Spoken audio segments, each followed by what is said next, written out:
Et bonjour tout le monde. Aujourd'hui c'est le 31 mai, donc c'est la fête des mères. Et c'est aussi la fête de la Sainte Trinité.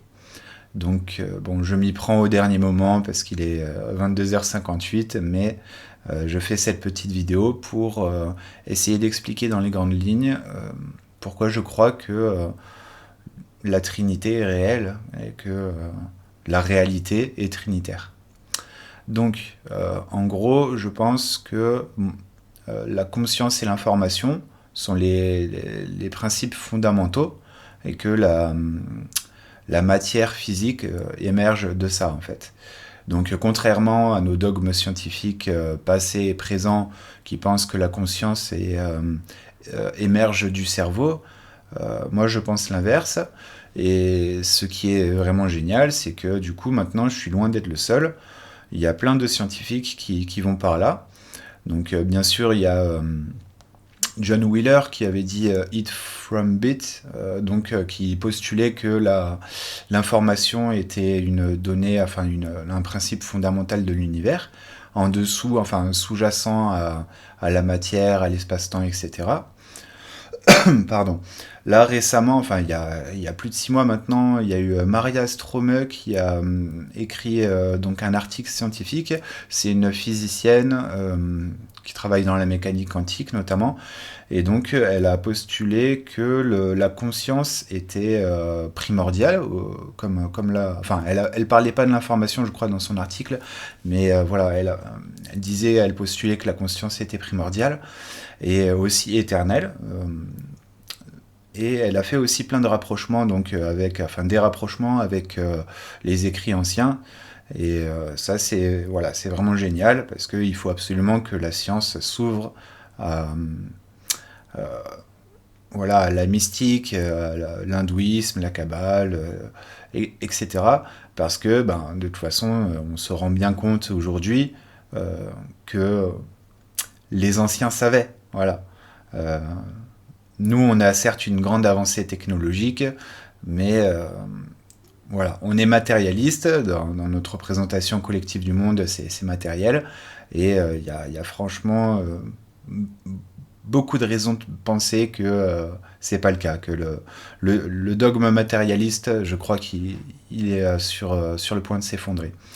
Donc, conscience et information fondamentale.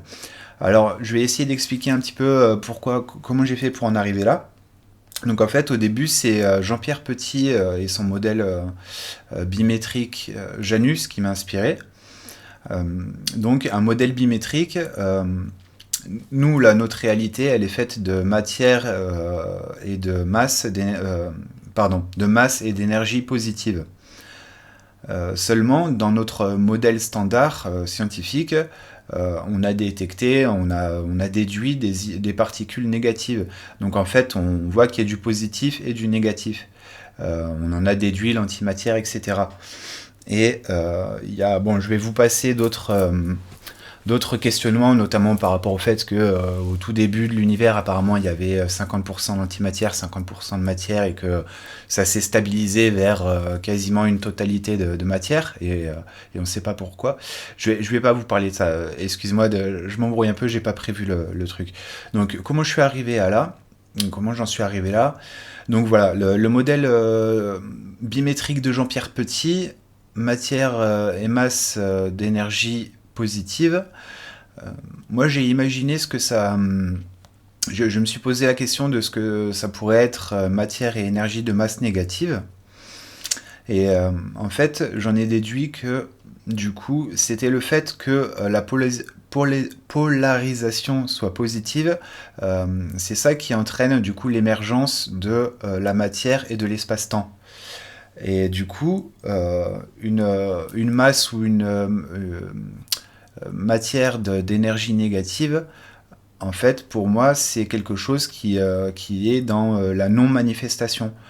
Euh, donc, c'est de l'information pure. Ce serait donc en fait, nous aurions deux univers couplés l'un à l'autre, notre univers matériel et un univers sous-jacent qui est donc fait d'informations pures. Ce serait une onde quantique, qui serait immuable, parce qu'elle serait la même du début à la fin de l'univers. Elle contiendrait toute l'information de tout l'univers à toutes les époques. Ce qui fait que, étant donné que nos deux univers seraient couplés, ça implique que chaque particule et chaque recoin de notre univers positif contiendrait en lui-même l'information de tout l'univers à toutes les époques. Et ça rejoint notamment Nassim Haramein et d'autres scientifiques alternatifs qui postulent ça. Alors là, oui, c'est vrai, il y a pas mal de confirmations qui vont dans ce sens, des confirmations plus ou moins officielles, hein, comme par exemple une grande confirmation, c'était le Gateway Process. Donc c'est des documents qui ont été déclassifiés par la CIA et qui montrent en fait on va dire une technique de méditation qui permet de naviguer a priori au-delà de la matérialité. Alors moi j'ai pas testé ça parce que y a tellement de choses à faire et que voilà ça demande des efforts et sur le long terme et voilà j'en suis pas encore là. Mais apparemment, il y a quand même pas mal de personnes qui testent. Et de toute façon, voilà, la CIA, elle a étudié dessus pendant des années. Il y a un document donc, qui est sorti il y a plusieurs décennies, qui d'abord avait été pas mal caviardé.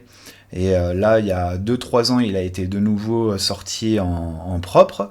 Je crois que c'est une histoire comme ça, où alors il y avait une page cruciale qui manquait et qui est arrivée récemment. Mais bon, toujours est-il que c'est du sérieux. C'est pas parce que les médias n'en parlent pas, etc., que ça se fait pas. Et ça n'est qu'une confirmation, parce qu'en fait, il y en a plein. On regarde les mystiques, les témoignages des EMI, etc. On retrouve toujours...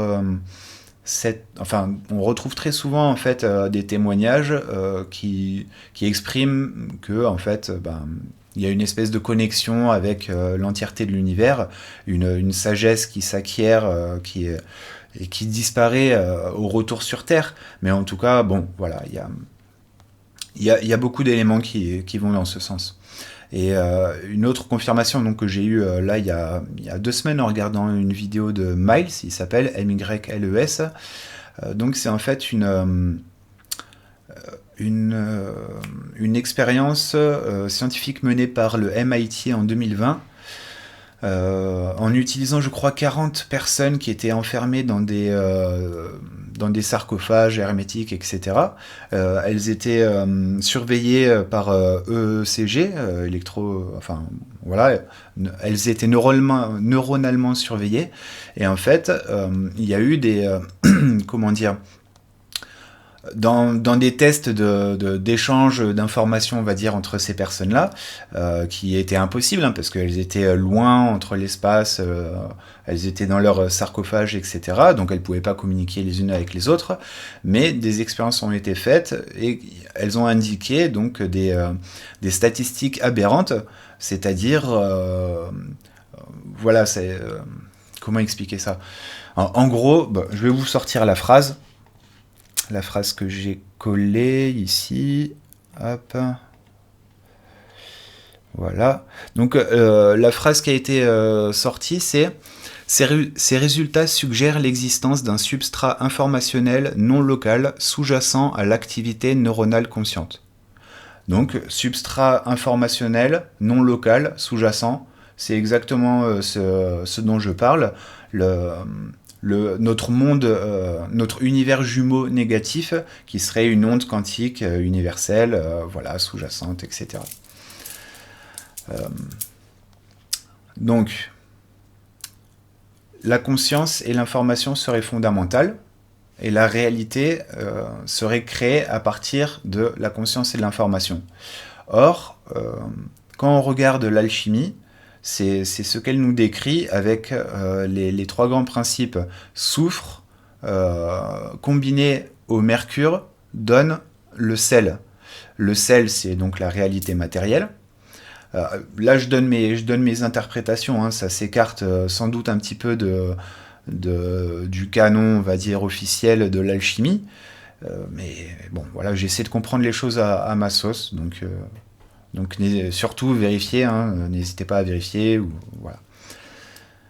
Donc voilà, soufre plus mercure donne réalité, donne sel, pardon.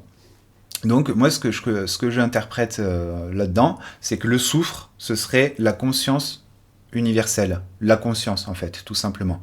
Il n'y aurait qu'une conscience dans l'univers, la conscience universelle, et toutes nos consciences à chacun d'entre nous en fait ne seraient qu'une facette de cette conscience. Vous voyez?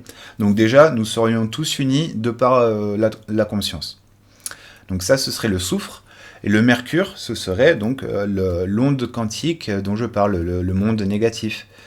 Euh, un substrat informationnel qui en fait donne la forme aux choses. Donc en gros, il y a le courant, on va dire, l'électricité, même si c'est beaucoup plus subtil que ça, la lumière, voilà, si on veut, la lumière divine, la conscience, qui, euh, qui transmute de l'information en réalité. Voilà, je pense que comme ça, c'est à peu près bien expliqué. Donc ça, c'est la trinité alchimique. Et après, bien sûr, il y a la trinité chrétienne, le Père, le Fils et le Saint-Esprit. Et donc, il y a des nuances. Hein, tel qu'on l'entend dans le christianisme, le Père, le Fils et le Saint-Esprit, a priori, ça n'a rien à voir avec l'alchimie. Sauf que je pense en fait que si, ça veut dire la même chose, mais que nos cultures, etc. Enfin, le christianisme, c'est une religion exotérique, donc on ne va pas parler de concepts métaphysiques pointus en parlant du Père. Vous voyez ce que je veux dire? Donc voilà. Après, il y a une chose vraiment importante, je pense, à préciser justement à propos du Saint-Esprit. Donc je précise, hein, le Père, ça correspond au soufre, le Saint-Esprit, le mercure, et le Fils, le sel. Voilà. Donc ce que je voulais préciser par rapport au Saint-Esprit, donc au mercure, en fait, je crois comprendre, c'est qu'une hypothèse, hein, mais je trouve ça cohérent. Qu'est-ce que l'amour? Qu'est-ce que l'amour? Tel que je vois les choses, en fait, nous, l'univers vibre à une fréquence fondamentale, Ohm, voilà, comme on peut l'appeler. Ce serait une onde en déploiement constant. Et pourquoi je dis ça? Ah oui, donc l'univers vibre à une fréquence, et nous qui sommes dans l'univers, nous sommes donc matière et en même temps esprit. Nous sommes sel et mercure, parce que là-dedans il y a du mercure. Et puis la conscience qui n'est pas localisée dans le corps, mais bref, vous comprenez. Mercure, voilà. Donc, en gros, tout est une question de vibration. D'ailleurs, Nikola Tesla l'avait dit, si vous voulez connaître les secrets de l'univers, pensez en termes de fréquence, énergie et vibration. Et je pense qu'on peut rajouter information et conscience. Mais bon. Donc, tout est question de vibration, et nous, en fait, c'est notre mental qui dicte un petit peu notre vibration. Donc, plus on a un mental opacifié par notre ego, par nos pensées matérialistes, par nos tracas, voilà, nos pulsions, etc., plus on s'alourdit et plus notre vibration est basse, si vous voulez. Et ça entraîne de la souffrance, ça entraîne une résistance face à l'onde de l'univers, donc ça entraîne de la souffrance, etc.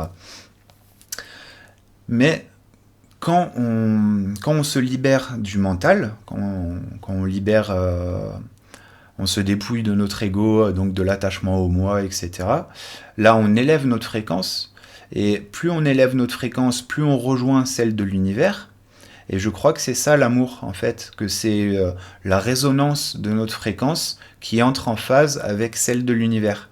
Vous savez, quand deux ondes comme ça, sinusoïdales, entrent dans la même phase, c'est-à-dire dans la même phase, hein, je ne vais pas vous faire un cours, et bien elles se retrouvent amplifiées. Voilà. Et je crois que c'est le fruit de cette amplification, l'amour. Voilà. Mais du coup, il y a aussi autre chose, c'est que plus on se libère donc de l'ego, plus on vibre haut, etc., et plus on a d'intuition aussi. Plus on perçoit peut-être des informations extérieures, ou alors c'est la pareidolie qui trouve des liens, je sais pas. Mais en tout cas, voilà, c'est un mélange d'intuition et d'amour. Et justement, le Saint-Esprit, il est décrit comme ça. Il est décrit comme le courant d'amour et de sagesse qui unit euh, le Père et le Fils. Donc Dieu et nous, tout simplement. Donc c'est ça, en fait, ce que je vois à ce niveau-là, ce que je voulais préciser par rapport au Saint-Esprit, c'est que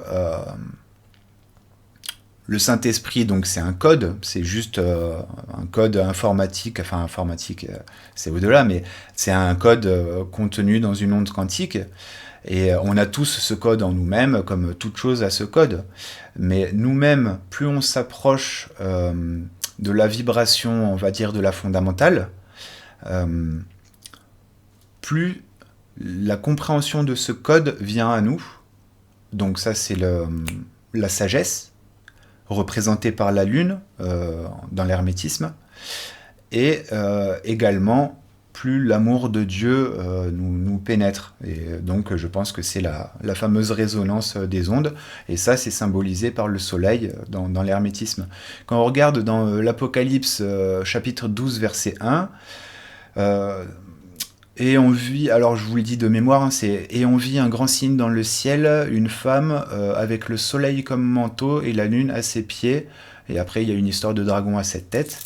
Là, le dragon à 7 têtes, j'ai pas encore creusé la question, mais en tout cas, le soleil comme manteau et la lune à ses pieds, ça fait référence donc au Saint-Esprit. Je crois que Marie est la représentation du Saint-Esprit, si on peut dire, ou en tout cas la personnification, je sais pas. Aussi autre chose que je voulais dire par rapport à ça, le mystère de Marie et donc de la conception virginale. Vous savez, elle n'a pas connu d'homme, mais le Christ est quand même né en elle. Eh ben, je crois que c'est ça, c'est que Marie, en fait, elle était arrivée déjà comme un miracle par ses parents Joachim et Anne et Joachim, ouais c'est ça, je crois que c'est ça. Voilà, ils ont galéré à trouver, à faire un enfant, et quand ils l'ont eu sur le tard, bah, ils étaient très très croyants, et donc ça a été un grand miracle, et ils ont voué leur fille au Seigneur. Et elle-même, vu qu'elle a été élevée avec tout cet amour, eh bien, elle a été pure dès le début. Elle a été la perfection sur terre. Et justement, en étant parfaite, en étant l'amour, en étant totalement dévouée à Dieu, eh bien, c'est là où déjà elle ressentait constamment l'amour, et elle avait déjà une sagesse extraordinaire. Et donc, comme elle était parfaite, elle est rentrée en fréquence parfaite, en résonance parfaite avec l'onde de Dieu. Et je crois que c'est cette résonance parfaite qui imprime dans la réalité le Christ. Et du coup, Marie, elle a donné naissance au Christ sans avoir connu d'homme, par la volonté de Dieu, parce qu'elle était parfaite.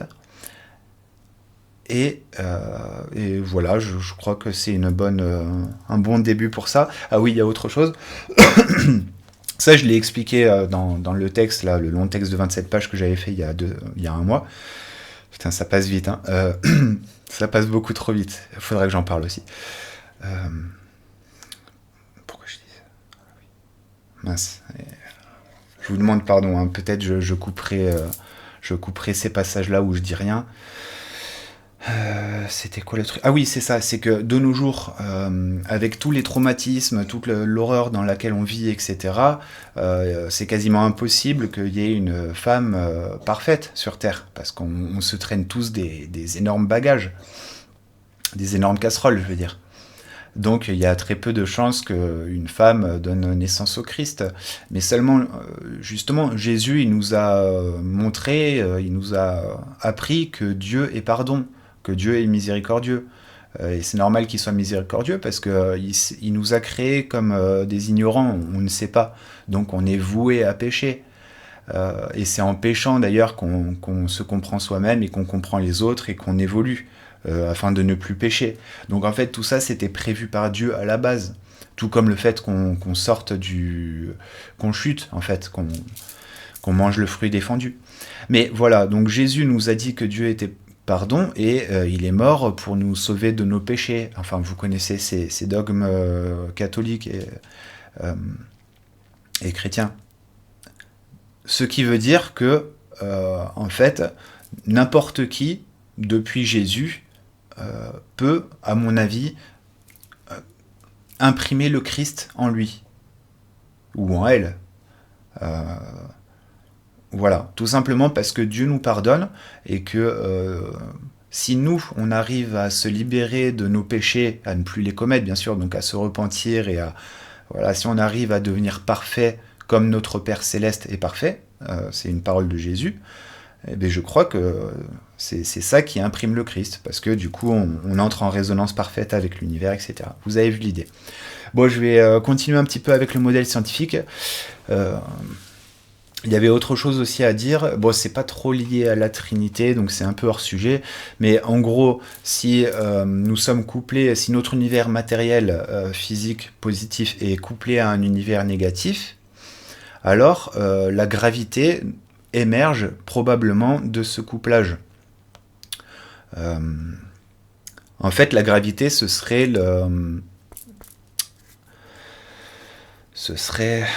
ouais, non, je vais couper ça, ouais. Bon, je vais couper. Non, écoutez, je vais arrêter là. J'ai pas envie de faire d'édit sur la vidéo et je crois que j'ai passé déjà assez de temps là-dessus. Je suis désolé de vous avoir gonflé. Voilà, bon. Il fallait que je sorte, enfin, je voulais sortir cette vidéo aujourd'hui, donc voilà. Bon, je vous dis à bientôt. Salut.